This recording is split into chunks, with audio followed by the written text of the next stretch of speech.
Очень хорошо у меня сейчас видно, где идет дождь. Для тех людей, кто вообще не ориентируется в погоде.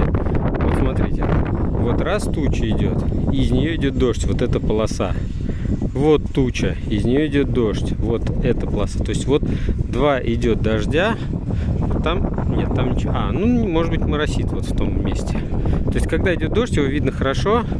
Расстояние между облаками и землей становится более синим.